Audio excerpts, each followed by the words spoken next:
The brain is like a supercomputer with 86 billion tiny cells, called neurons. These neurons talk to each other using electrical signals and chemicals.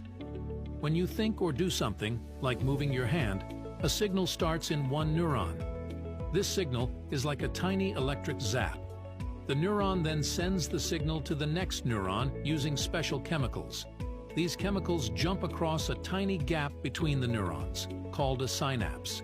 This process happens billions of times every second, creating a network of messages in your brain. Different parts of your brain handle different kinds of information. For example, if you see a cat, one part of your brain processes what it looks like, while another part remembers what a cat is.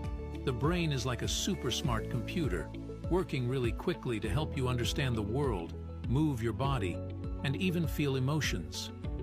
So, every